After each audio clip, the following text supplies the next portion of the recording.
तो आज नया चैप्टर स्टार्ट हो रहा है, थर्मल प्रॉपर्टीज ऑफ मैटर। कल ऐसे इसका पीडीएफ भेज दिया था सबके व्हाट्सएप ग्रुप पे,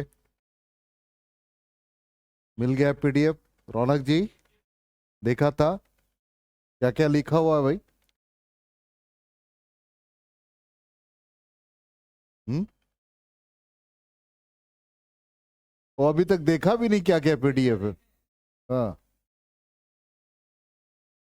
चलो thermal properties of matter. Basically इसमें हीट, टेम्परेचर, इन सब के बारे में बेसिक जानना है। Thermometry, thermal expansion, transfer of heat, ये सब टॉपिक है। तो सबसे पहले हम लोग हीट के बारे में जाने। तो हीट का दो बेसिक थ्योरी है, एक को हम लोग कैलोरिक थ्योरी कहते हैं और एक को डायनामिक थ्योरी कहते हैं। अकॉर्डिंग टू कैलोरिक थ्योरी कहता है हीट इनविजिबल है, वेटलेस है, ऑर्डरलेस है। ठीक। और ये फ्लूइड है, चूंकि हीट का फ्लो है। अब वो फ्लो फ्लूइड में होगा, इसलिए हम लोग कह देते हैं कैलोरिक। तो कैलोरिक थ्योरी के अकॉर्डिंग कहता है कि यदि किसी बॉडी को सम कैलोरी प्रोवाइड कर देते हो तो उसका टेम्परेचर इंक्रीज कर जाता है, और किसी बॉडी से कैलोरी ले लेते हो तो उस कंडीशन में उसका टेम्परेचर फॉल कर जाता है। ये कैलोरिक थ्योरी कहता है। दूसरा डायनामिक थ्योरी कहता है कि heat may be regarded as energy of molecular motion, और ये energy of molecular motion sum total of kinetic energy possessed by molecules.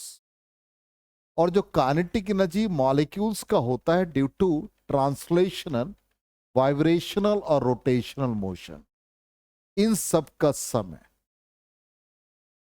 तो यहां पर दो थ्योरी मिला। एक कैलोरी, हमने कहा कैलोरिक थ्योरी के अकॉर्डिंग हीट ऑर्डरलेस फ्लूइड है, मासलेस फ्लूइड है। जब किसी बॉडी को आप कैलोरी देते हो तो उसका टेम्परेचर बढ़ जाएगा, कैलोरी ले लेते हो टेम्परेचर फॉल कर जाता है। डायनामिक थ्योरी के according heat energy of molecular motion है which is equal to sum total of kinetic energy possessed by molecules due to rotational, translational, vibrational. ठीक। अब यहां पर यूनिट, तो यूनिट हम लोग नॉर्मली यूज करते हैं जूल और कैलोरी। तो कैलोरी और जूल के बीच रिलेशन है 1 कैलोरी 4.2 जूल, ये ऑलरेडी हम लोग पढ़ चुके। 1 कैलोरी को हम लोग डिफाइन करते हैं heat energy required to raise the temperature of 1 gram of water through 1 degree Celsius. तो 1 डिग्री सेल्सियस जो स्टैंडर्ड हम लोग लेते हैं वो 14.5 डिग्री सेल्सियस से 15.5 डिग्री सेल्सियस। यही 1 डिग्री सेल्सियस का डिफरेंस बताता है। ठीक। Joule's mechanical equivalent of heat के अकॉर्डिंग अमाउंट ऑफ वर्क कहता है डायरेक्टली प्रोपोर्शनल टू हीट। तो amount of work is equal to J Q, J Joule's mechanical equivalent of heat, work done by heat कहलाता है।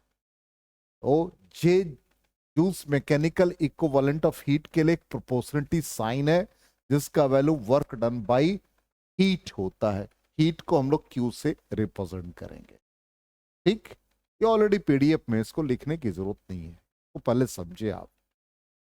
अब यहां पर दूसरा नेक्स्ट टर्म है temperature. Temperature degree of hotness और कोल्डनेस को बताता है।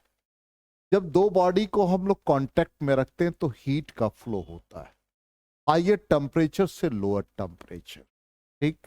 इसका मतलब टेम्परेचर डिफाइन करता है उस बॉडी का थर्मल स्टेट। यदि हायर थर्मल स्टेट है तो हाई टेम्परेचर है, लो थर्मल स्टेट है तो लो टेम्परेचर है। ठीक। इसका मतलब temperature measure of average kinetic, thermal state को मेजर क्या करता है? Kinetic energy. इसका मतलब अब ये हम लोग आगे पढ़ेंगे भी कि average kinetic energy, kinetic theory of gases में पढ़ते हैं कि average kinetic energy, average kinetic energy को हम लोग लिखते हैं half m v r m s square which is equal to 3/2 k Boltzmann constant, k भी Boltzmann constant, T absolute temperature. तो ये जो काइनेटिक एनर्जी है इसको हम लोग एवरेज कहते हैं। तो एवरेज काइनेटिक एनर्जी 3/2 kBT होता है। तो kinetic energy directly proportional to temperature होता है, इसलिए temperature of a body is the measure of average kinetic energy. इस चीज को दिमाग में रखेंगे आप। अब यहां पर एब्सोल्यूट जीरो और एब्सोल्यूट स्केल, एक पर्टिकुलर टेम्परेचर है जहां पे energy of molecular motion zero हो जाता है। मतलब यहां पर सिंपली आप यदि ग्राफिकल रिप्रेजेंटेशन देखेंगे तो एक पर्टिकुलर टेम्परेचर पर volume of a gas becomes zero, volume of a substance becomes zero. According to Charles law आपने पढ़ रखा है, वॉल्यूम और टेम्परेचर के बीच में relationship volume at T degree Celsius is equal to volume at 0 degree Celsius 1 + T/273.15। ये graph represent करता इस रीजन को जहां पॉजिटिव वैल्यू है। तब हम लोग ग्राफ जो प्लॉट करते थे volume directly proportional to temperature दिखाते थे। यदि टेम्परेचर को यहां पर ये माइनस कर दे, 1+ है, ये फैक्टर माइनस हो जाएगा, तो ग्राफ को रिट्रेस करेंगे तो ग्राफ एक पर्टिकुलर टेम्परेचर पे आ जाएगा। तो वही नेगेटिव वैल्यू जब लिखते हैं तो उस कंडीशन में यहां पर वॉल्यूम बिकम्स जीरो। तो वही कहता है कि temperature at which all molecular stops इस all molecular motion stops is called absolute scale और एब्सोल्यूट जीरो। इसका मतलब एक ऐसा टेम्परेचर है 273.15 जहां पे सारे मॉलिक्यूलर मोशन स्टॉप कर जाते हैं और volume of a substance becomes zero. इस टेम्परेचर को हम लोग एब्सोल्यूट जीरो कहते हैं और एब्सोल्यूट स्केल कहते हैं। इसीलिए रिलेशन बन जाता है Kelvin is equal to 273.15 + T degree Celsius. Zero Kelvin, ये वैल्यू डाल दो यहां पर, देखो क्या आएगा, जीरो आ जाएगा। इसलिए इसका नाम पड़ गया एब्सोल्यूट जीरो और absolute scale means zero kelvin. है समझ में? पढ़ा ना, केमिस्ट्री में है ये, फिजिक्स में थोड़ा सा डिटेल्स में जानना है। आ गया समझ में यहां तक? अब आ जाए स्केल्स ऑफ टेम्परेचर। जो हम लोग थर्मोमीटर यूज करते हैं उसमें टेम्परेचर स्केल का बड़ा इंपॉर्टेंस है। जैसे सिंपली मान लो फ़ारेनहाइट स्केल है, सेल्सियस स्केल है, केल्विन स्केल है। तो यहां पर एक लाइन हमने जो ड्रॉ किया है ये लोअर फिक्स्ड पॉइंट को रिप्रेजेंट कर रहा है, ऊपर वाला अपर फिक्स्ड पॉइंट को रिप्रेजेंट कर रहा है, नीचे वाला फ्रीजिंग पॉइंट है, ऊपर वाला बॉइलिंग पॉइंट। यदि हम फ़ारेनहाइट स्केल में जाते हैं तो लोअर 32 डिग्री फ़ारेनहाइट और 212 डिग्री फ़ारेनहाइट। सेल्सियस में जाएंगे तो 0 degree Celsius, 100 degree Celsius. Kelvin में 273.15 को राउंड ऑफ कर दिया, 273 केल्विन और ये 373 केल्विन। अब ये चीज हमको दिमाग में रखना है कि हमारे पास कितने स्केल है। यहां पर हम लोग कॉमनली 3 स्केल यूज कर रहे हैं, सेंटीग्रेड, फ़ारेनहाइट, केल्विन, और इसके अलावा है रैंकिन और रेमर। ये 2 अलग से टेम्परेचर स्केल हमने लिखा है। अब इनके बीच में एक रिलेशनशिप आएगा, एक अननोन टेम्परेचर होगा और फिर लोअर और फिर अपर फिक्स पॉइंट। उसी के लिए यहां पर स्केल्स को हम लोग ऐसे मेजर करते हैं, ध्यान दीजिएगा। रीडिंग ऑन एनी स्केल, मान लो हमको फ़ारेनहाइट में कहीं भी कोई वैल्यू निकालना है। सपोज यहां का हमको फ़ारेनहाइट का वैल्यू चाहिए, तो हम reading on any scale Fahrenheit में F लिख देंगे और लोअर फिक्स पॉइंट इसका 32 है, ये आ गया। अपर फिक्स पॉइंट 212 ये हो गया, माइनस लोअर फिक्स पॉइंट 32। इसी तरह से सेल्सियस में जाएंगे तो C अननोन कहीं भी लिख दे, कहीं भी C, लोअर में 0, ठीक, अपर में 100 है, -0। इसी तरह से केल्विन में आ जाएंगे K, -0, फिर ये आ जाएगा केल्विन में 373, -273। इस तरह से ये एक रिलेशन बन जाता है और वही फॉर्मूला देखो वहां पर है, उसी के अकॉर्डिंग देखो सेल्सियस में क्या आ गया, T minus lower fix point, upper fix point, lower fix point. Fahrenheit में आ जाओ, 32 लोअर, अपर 212। केल्विन में आ जाओ, लोअर 273.15। हम यहां राउंड ऑफ नहीं किए, यहां सारे वैल्यू को लिख दिया है, अब राउंड ऑफ करके भी निकाल सकते हैं। उसके बाद है रेमर, रेमर के लिए क्या है 0 और अपर 80। रैंकिन 460 लोअर और 672 अपर है। अब इसको सिंप्लीफाई किया, क्या किया भाई, ये 100 आया, F-32 भाई ये कितना आ गया 180 आ गया। इसको 100 और 180 सिंप्लीफाई किया तो ये 5 और ये 9 आ गया। इसी तरह से इसको इसके साथ सिंप्लीफाई किया, K -273, इसका डिफरेंस कितना है 100। आया समझ में? तो इस कंडीशन में फिर इसको इसके साथ रखा तो 5 आ गया, फिर इसका इसके साथ रिलेशन निकाला, ये आ गया। सबको रिलेशन निकाल करके हमने एक फाइनल रिजल्ट लिख दिया। अब इसी पर आपसे कह दे एक क्वेश्चन कुछ कॉमन सा, एक पर्टिकुलर वो टेम्परेचर बताओ जहां पे सेल्सियस और फ़ारेनहाइट इक्वल होते। मान लो वो टेम्परेचर हम x एज्यूम कर लें, तो यहां पर इसकी जगह पर हम x पुट कर दें, x -0, और ये नीचे क्या आ गया भाई, x -0 है ना। हमने कहा कि दोनों सेम हो, वो पर्टिकुलर टेम्परेचर बताओ, तो इसको आप क्या लिख दोगे, सपोज 100 लिख दिया मान लिया। इसी पर आ जाओ, अब ये x हो गया -32 डिवाइडेड बाई 180, ठीक। क्या है, और वो ईयरफोन है कान में लगाया वो, अच्छा ईयर मफलर, ओ। तो ये x बाई 100, ये आ गया x -32 बाई 180, कैंसिल हो गया। तो ये x by 5 is equal to x -32 by 9। क्या हो गया ये 9x is equal to 5x minus कितने आ जाएंगे 160। तो ये क्या आ गया 4x is equal to -160, x is equal to क्या आ गया -40 डिग्री। तो -40 डिग्री एक ऐसा टेम्परेचर जहां पे सेल्सियस और फ़ारेनहाइट दोनों इक्वल होते हैं। आ गया समझ में? इजी चैप्टर है, कहीं कोई डिफिकल्टी नहीं है, बहुत इजी है एकदम। अब आ जाए ट्रिपल पॉइंट ऑफ वाटर, पढ़ा ना, एक ऐसा टेम्परेचर जहां पर वाटर के तीनों स्टेट सॉलिड, लिक्विड और वेपर को एग्जिस्ट करते हैं और वो इक्विलिब्रियम में होता है।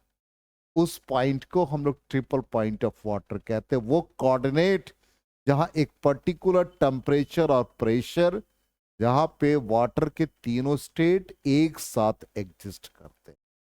अब इसके लिए थोड़ा सा हमने एनिमेटेड फॉर्म बनाया, देखिएगा ध्यान से, एक एक लाइन हम बोलेंगे कम, दिखाएंगे ज्यादा। Temperature, pressure at which 3 state solid, liquid and vapour of water are in thermal equilibrium, इसको हम ट्रिपल पॉइंट ऑफ वाटर कह रहे हैं। लिखने की कोई जरूरत नहीं, सब पीडीएफ में डाल दिया। अब पीडीएफ में ऐसा चीज भेज रहे हैं जो आपको लिखने कम पड़ेगा, सिर्फ मैथमेटिकली लिखिएगा। तो temperature at which ice, liquid and water vapour are equally stable and coexist. एक पर्टिकुलर टेम्परेचर आता है 273.16 केल्विन और प्रेशर स्पेसिफिक है 0.46 सेंटीमीटर ऑफ मर्क्यूरी कॉलम। इस पर्टिकुलर टेम्परेचर और प्रेशर पे वाटर के तीनों स्टेट को एग्जिस्ट कर रहे हैं और वो क्या है, स्टेबल है और थर्मल इक्विलिब्रियम में। तो एक ग्राफिकल रिप्रेजेंटेशन देखते हैं। ये प्रेशर का एक्सिस है और जहां पे प्रेशर लेंगे, जहां पर तीनों स्टेट एग्जिस्ट करेगा, उस प्रेशर का कोऑर्डिनेट का वैल्यू यहां लिखा है। वो जो कि स्पेस नहीं था इसलिए हम ऊपर लिख दिए। और नीचे टेम्परेचर का स्केल है। एक पर्टिकुलर टेम्परेचर का कोऑर्डिनेट और प्रेशर का कोऑर्डिनेट जहां पे तीनों स्टेट एग्जिस्ट करेगा वो हमने कोऑर्डिनेट लिखा है। इसी को हम फिर वहां भी लिख दिए। देख लीजिए, एक ऐसा कोऑर्डिनेट ट्रिपल कोऑर्डिनेट मतलब एक्स और वाई का वैल्यू। तो एक्स एक्सिस पर क्या है? टेम्परेचर। तो टेम्परेचर का क्या वैल्यू है? देखो 273.16 केल्विन। अब प्रेशर का क्या वैल्यू है? 0.46 सेंटीमीटर ऑफ मर्क्यूरी को पास्कल में कन्वर्ट किया, उसका वैल्यू 610.42 पास्कल है। अब ये ग्राफ हम प्लॉट कर रहे हैं। तो ग्राफ प्लॉट जब करते वो हट गया, वो एनिमेशन का था, वो हटाना जरूरी है, तब ना स्पेस मिलेगा हमको लिखने का। तो यहां पर चेंज कर रहा है टेम्परेचर विथ प्रेशर। तो एक फेजर डायग्राम मिलेगा आपको। फेजर डायग्राम मतलब फेज बताएगा कि कहां से आप सॉलिड से लिक्विड, फिर उसके बाद मेल्टिंग पॉइंट, बॉइलिंग पॉइंट, इन सब चीज को हम एक फेजर डायग्राम से दिखाएंगे। तो ये लाइन सब्लिमेशन का लाइन, इसका मतलब एक ऐसा स्टेट पॉइंट पी है जिसके बाद स्टीम लाइन स्टार्ट हो जाती, ठीक, जिसको वेपर स्टेट भी आप कह सकते। तो ये स्टीम लाइन पी से एन तक है, इसलिए हमने पी एन को स्टीम लाइन बताया। फिर हमने यहां पर एक डॉटेड लाइन बनाए, ये पॉइंट हमारा यहां से सॉलिड का स्टार्ट हुआ और ये स्टेट क्या आ गया? वेपर आ गया, ठीक। अब यहां पर देख लीजिए, इसके बाद क्या हुआ? आइस का लाइन इधर है और ये लाइन क्या है? लिक्विड का है, ठीक। अब ये कोऑर्डिनेट पी कॉमन कोऑर्डिनेट हो गया और पी का वैल्यू क्या आ गया? 273.16 केल्विन और प्रेशर आ गया 0.46 या एक्यूरेट 4.58 आया था, जिसको राउंड अप करके 4.60 भी लिख सकते हैं आप, ठीक। अब यहां पर क्या हमको एक्सप्लेनेशन मिल रहा है वो देखिए। Boiling point of steam increases with increase in pressure. Pressure को जब हम इंक्रीज कर रहे हैं तो क्या मिल रहा है? बॉइलिंग पॉइंट इंक्रीज कर रहा है, ठीक। अब इसके बाद टेम्परेचर है। कर्व पी से एम तक क्या रिप्रेजेंट कर रहा है? Melting point. किसके साथ? प्रेशर। तो मेल्टिंग पॉइंट मतलब टेम्परेचर, टेम्परेचर का प्रेशर के साथ रिलेशन शो कर रहा है, ठीक। सारे स्टेट को था। अब इसका मतलब है कि यहां पर स्लोप यदि आप इसका निकालोगे तो क्या आएगा? नेगेटिव होगा। इसका मतलब आइस का मेल्टिंग पॉइंट डिक्रीज कर रहा है विद इंक्रीज इन प्रेशर। एक एक चीज को हम लोग देखते हैं। नेक्स्ट स्लाइड में आते हैं। तो अब देखिए सब्लिमेशन लाइन, पीक्यू को सब्लिमेशन लाइन कहते हैं, ठीक।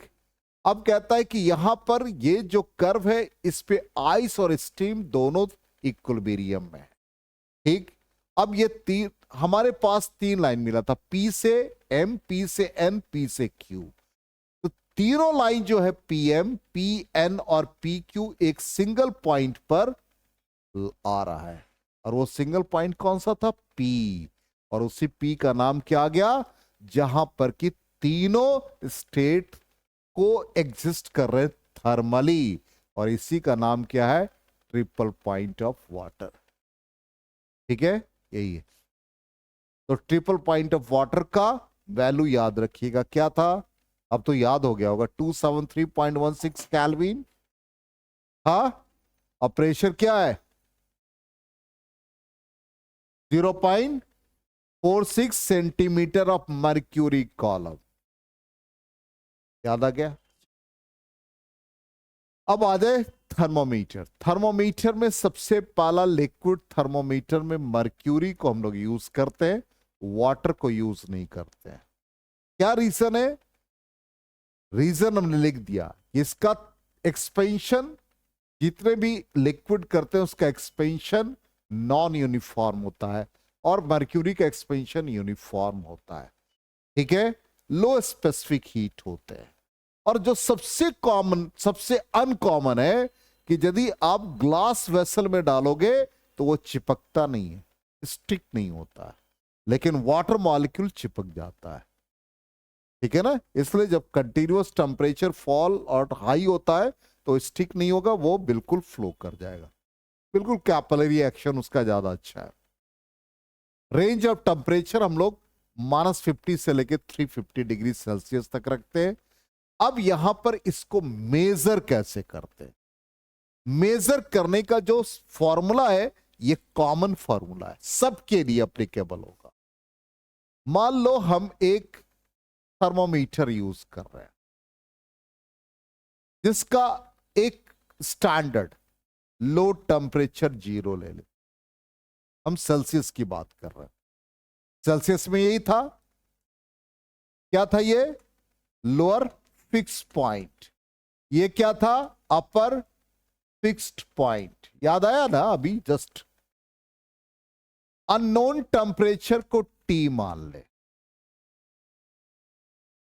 तो जो अननोन टेम्परेचर टी है इसके वैल्यू को निकालने के लिए जो टेम्परेचर टी है उसका अननोन लेंथ जो कॉलम में या जो ट्यूब में लिक्विड राइज कर रहा है उसको हम अननोन लेंथ एल मान लें, और इनिशियल एल नॉट आ गया कहां पर? लोअर फिक्स पॉइंट पर। फिर उसके बाद नीचे क्या लिखा था? अरे अभी जस्ट हमने बताया कि अननोन को सी माना, लोअर फिक्स पॉइंट को 0, अपर फिक्स पॉइंट को 100, लोअर फिक्स पॉइंट को 0। इसी फॉर्मूला को हम इस फॉर्म में मॉडिफाई कर रहे हैं। ये सी की जगह पर एल आ गया, लोअर फिक्स पॉइंट की जगह पर एल नॉट, 100 की जगह पर एल 100 माइनस एल नॉट। अब इन दोनों का डिफरेंस कितना भाई? 100 है, इसलिए हम इसको 100 डिग्री सेल्सियस से मल्टीप्लाई करेंगे। तो लिक्विड थर्मोमीटर का डायरेक्ट फॉर्मूला ये याद रखना है, इसी का यूज होगा। आ गया समझ में? लिखने का वे समझ जाए तो आसानी होगी। अब जो मॉडर्न थर्मोमीटर है इसमें जो 2 फिक्स पॉइंट है उसमें एक रेफरेंस पॉइंट लेते हैं ट्रिपल पॉइंट ऑफ वाटर, और अदर जो है वो 0 केल्विन लेते हैं। ठीक, अब यहां पर वैल्यू ऑफ थर्मोमीटर प्रॉपरली जो हम लोग लिखते हैं 0 केल्विन, और ये तो इसको लिखने का यहां पर वे है। अननोन आ गया टी, ठीक, और ये 273.16, ये कौन सा? ट्रिपल पॉइंट ऑफ वाटर, और फिर ये x by x triple point, और ये केल्विन में लिखेंगे। तो यहां पर हम लोग 0 केल्विन के लिए 0 लिखेंगे, 273.16 के लिए ट्रिपल पॉइंट ऑफ पोजीशन, और t केल्विन के लिए x यूज कर लेंगे। तो मॉडर्न थर्मोमीटर में हम लोग ये, अदरवाइज ये फॉर्मूला आप यूज कर लीजिए, दोनों में से कोई एक यूज। आ गया समझ में? ठीक, इसी तरह से जितने भी थर्मोमीटर है उसको यूज करेंगे। अब आ जाए जैसे गैस थर्मोमीटर है।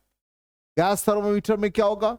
ये ज्यादा सेंसिटिव और एक्यूरेट होता है, ठीक, क्योंकि यहां पर एक्सपेंशन ऑफ गैस ज्यादा होता है लिक्विड के कारण।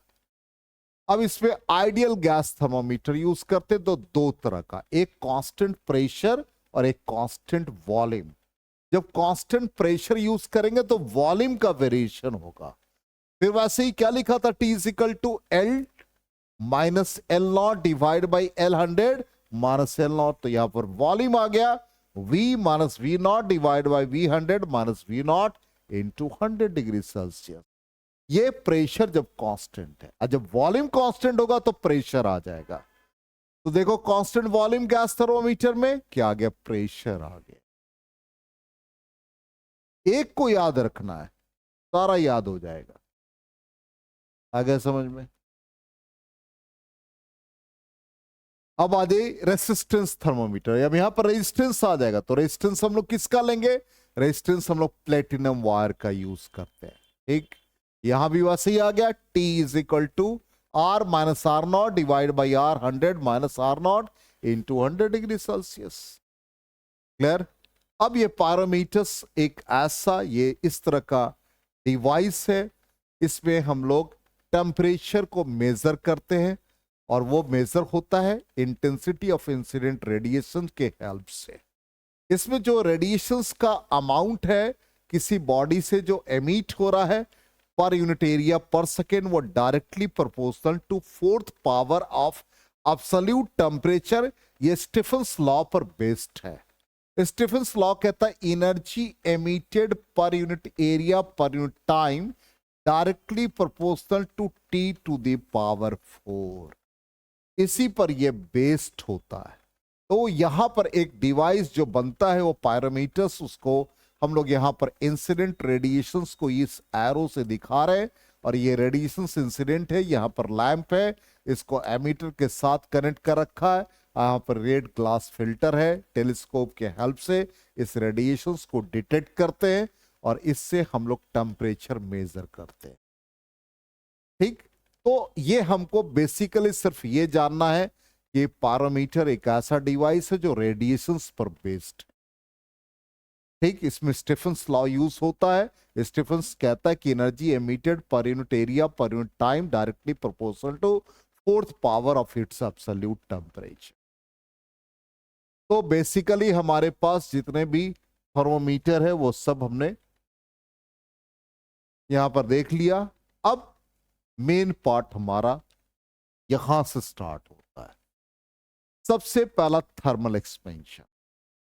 थर्मल एक्सपेंशन कहता है कि जैसे सिंपली ये सॉलिड में होता है ऐसा, इसमें लेंथ इंक्रीज करता है। जैसे यहां पर एक एग्जांपल दिया कि इनिशियली बिफोर हिटिंग एक कंडक्टर है, एक रॉड है, इसका पोजीशन है। इनिशियल लेंथ को हम एल नॉट से रिप्रेजेंट कर रहे हैं। जब इसको हमने हिट किया इसमें इलोंगेशन हुआ। इलोंगेशन होने के बाद ये एक कंडीशन मिला और इसी से हम लोग इसका रिलेशनशिप फाइंड करेंगे। क्या रिलेशनशिप कहता है कि इनिशियली जो लेंथ है वो एल नॉट है और फाइनल लेंथ ये आ रहा है। तो रूल कहता है कि जो डिफरेंस इन लेंथ है डेल्टा एल, वो final length minus initial length L naught. और ये अप्लीकेबल है कि इंक्रीज इन लेंथ या L minus L naught directly proportional to initial length and directly proportional to difference in temperature. इन सब को हम मिला दे तो डेल्टा एल, प्रोपोर्शनलिटी का साइन हटाते हैं तो constant of proportionality alpha use करते हैं, एल नॉट डेल्टा टी। ये डेल्टा एल का मतलब है final minus initial. L minus L not is equal to alpha L not. अब इसको हम सिंप्लीफाई करें तो एल माइनस एल नॉट यहां फर्दर लिख रहे हैं alpha L not, L is equal to L not plus alpha L not. L not common ले लें तो ये 1 प्लस अल्फा और टेम्परेचर छूट गया यहां पर डेल्टा टी, यहां भी टेम्परेचर छूट गया डेल्टा टी। तो ये डेल्टा टी फाइनल रिजल्ट आ गया। ये रिजल्ट हम लोगों को काफी हेल्प करता है। इसमें जो अल्फा हम लोग यूज करते हैं, ये अल्फा को कहते हैं coefficient of linear expansion. Coefficient of linear expansion, ये हम लोगों को यूज करना है। कोफिशिएंट ऑफ लीनियर एक्सपेंशन को यूज करना है। ठीक, यहां तक आ गया समझ में? कहीं कोई डाउट? इरेज करें। अब रिजल्ट देख लीजिए क्या है।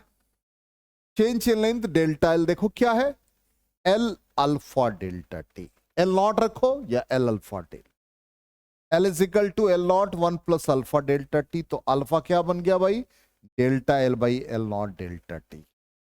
ठीक, लिख देते एक बार, यदि कंफ्यूजन है तो एक बार फिर से लिख दिया जाए। अभी देखो क्या रिलेशन बताया, alpha L not delta T. तो अल्फा क्या बन गया, delta L divide by L not delta T, यही ना बना। ये क्या है, डेल्टा एल। लेंथ है, लेंथ और लेंथ कट जाएगा तो क्या देगा? पर डिग्री सेल्सियस, इसलिए इसका यूनिट पर डिग्री सेल्सियस होता है। आ गया समझ में? क्लियरली 100%? कोई कंफ्यूजन किसी को नहीं है?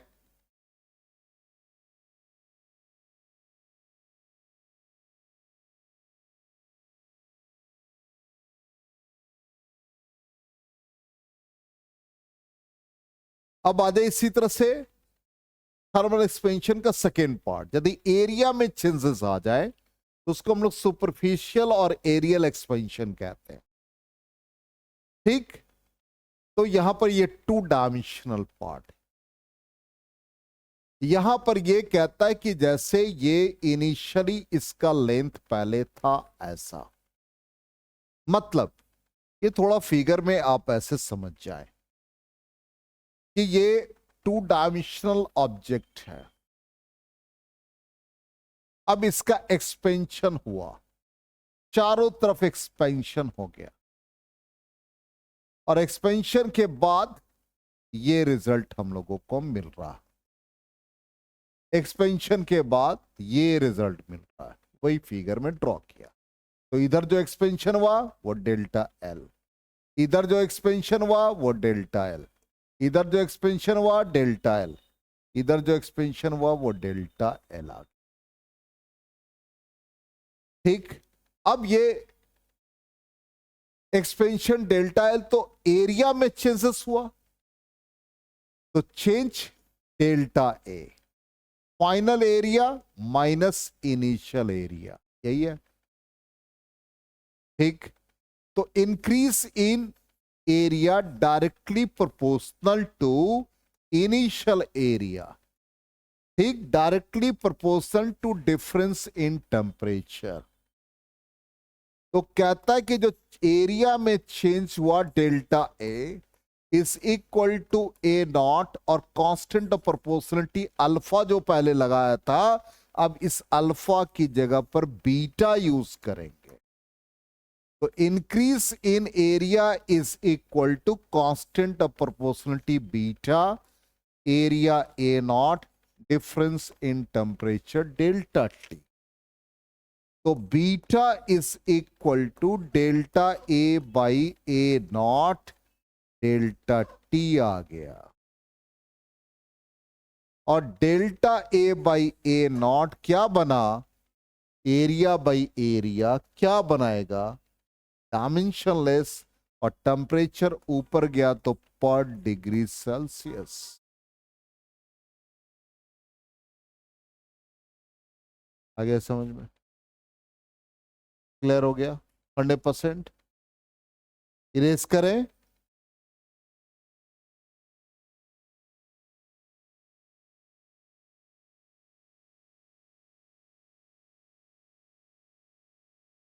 क्लियर?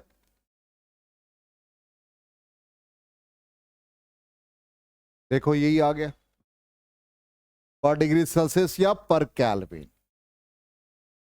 अब आ जाए नेक्स्ट पार्ट। अब जो थर्मल एक्सपेंशन होगा 3 डायमेंशनल ऑब्जेक्ट के लिए, तो वॉल्यूम के टर्म में आएगा, जिसको क्यूबिकल एक्सपेंशन कहेंगे, यही है वॉल्यूम के टर्म में। चार तीनों तरफ से उसका एक्सपेंशन हो गया, और फाइनली ये एक्सपेंशन आ रहा है। ठीक, क्या आएगा यहां भी? Increase in volume. तो increase in volume delta V directly proportional to initial volume, directly proportional to difference in temperature. तो delta V is equal to, यहां पर constant of proportionality gamma, V not delta T आ गया। ठीक, इसी तरह से गामा इज इक्वल टू क्या बनेगा? Delta V by V not delta T. Volume और वॉल्यूम, इनका रेशियो क्या आ गया? डायमेंशनलेस। तो यहां भी इसका यूनिट पर डिग्री सेल्सियस और पर केल्विन हो जाए।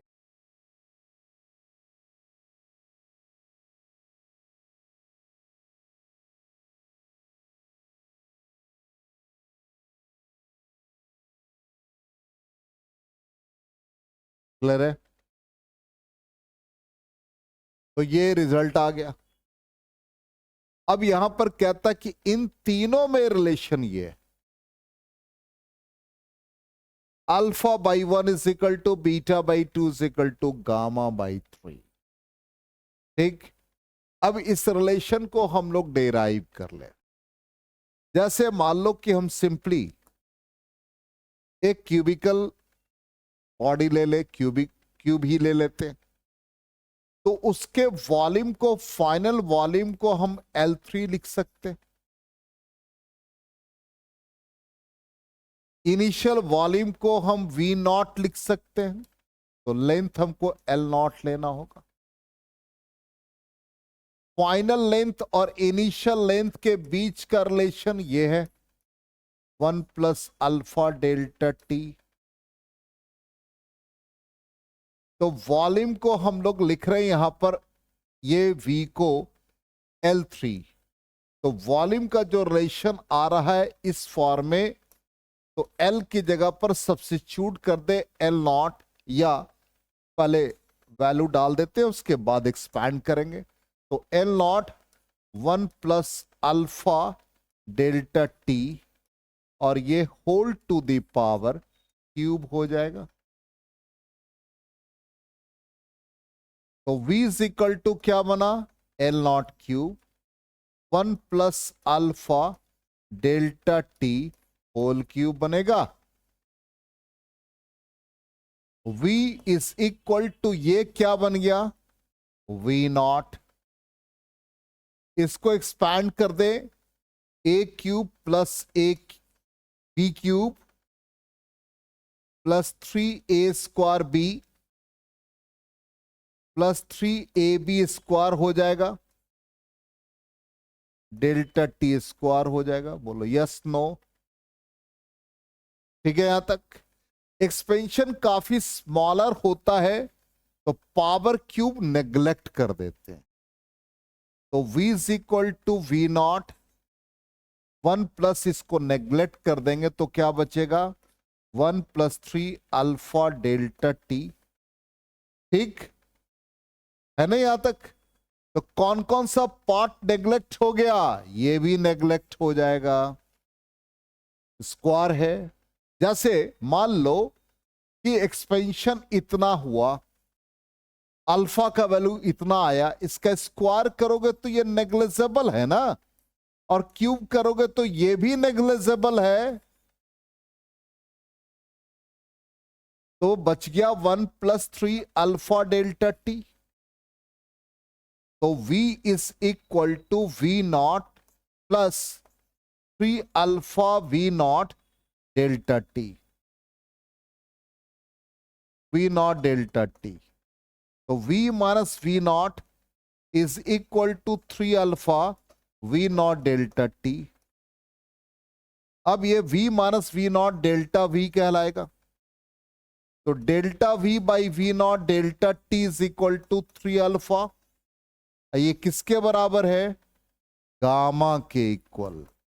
तो गामा कितने के बराबर आ गया, 3 अल्फा के इक्वल। आ गया समझ में? अभी एक रिलेशन निकला, अब हम इसको एरिया के फॉर्म में लिखते हैं।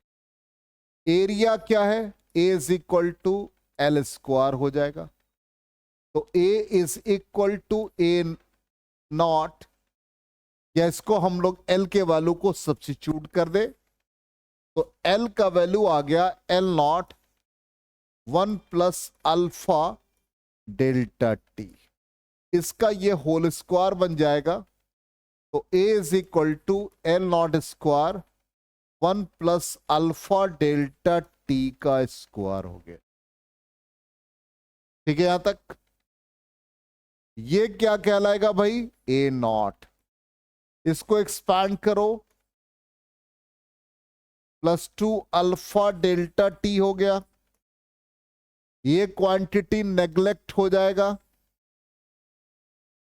तो finally A is equal to क्या बचा, A0 1 plus 2 alpha delta T बचा।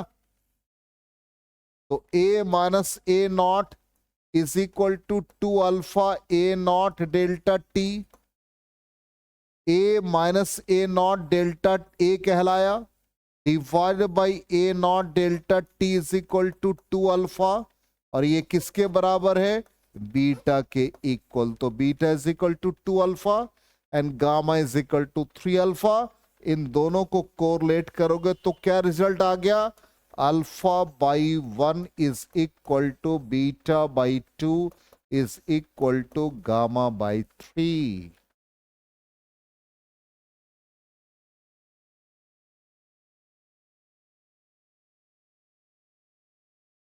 है समझ में, क्लियर 100%। तो आज के क्लास में थर्मल एक्सपेंशन से रिलेटेड भी टॉपिक कंप्लीट हो गया हमारा, ठीक है, नोट कर लिया था सब। तो ये रिजल्ट था, ये तो ऑलरेडी किया हुआ था स्लाइड से, और दो तीन ये क्वेश्चन सब है, ये सब आराम से आप बना सकते हैं।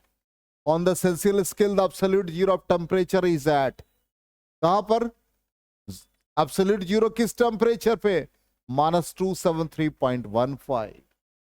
तो ये सब क्वेश्चन, और इधर राइट साइड में हमने इसको सॉल्व भी कर दिया, ठीक है ना।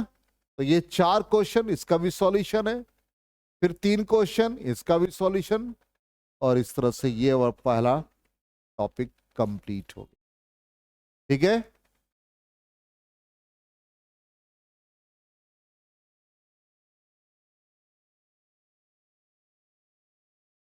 और